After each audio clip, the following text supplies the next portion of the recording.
ఈరోజు ఉదయాన్నే బాపులపాడు మండలంలో మొట్టమొదటి ఓటు హక్కు వినియోగించుకోవడం జరిగింది.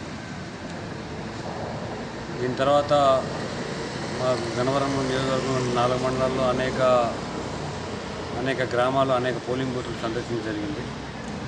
నిజంగా చాలా ఆనందం అనిపిస్తుంది. ఎందుకంటే భారీ సంఖ్యలో మహిళలు కానీ, వృద్ధులు కానీ, జగన్మోహన్ రెడ్డి గారి ప్రభుత్వంలో అనేక సంక్షేమ పథకాలు లబ్ధి పొందిన ప్రతి ఒక్కరూ అక్కడ కనిపిస్తున్నారు. నా ఎస్సీ, నా ఎస్టీ, నా బీసీ, నా మైనారిటీ అన్న జగన్మోహన్ రెడ్డి గారు ఆ జనాలు చూస్తుంటే ఆ మాట గొప్పది. దీని నిదర్శనం ఏంటంటే పోలీస్ శాతం కూడా ఎక్కువ నమోదు కాబోతుంది. చాలా భారీ సంఖ్యలో జనాలు కూడా తండోపలుగా భారీ క్యూ లైన్లో కూడా ఎంత టైం అయినా కూడా వేచి చూస్తున్నారు.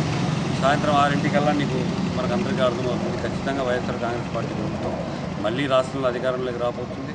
గన్నవరం నియోజకవర్గంలో కూడా అత్యంత భారీ మెజార్టీతో వల్లభనేని వంశీమోహన్ గారు 3వ సారి కూడా ఇక్కడ ఎమ్మెల్యేగా కూడా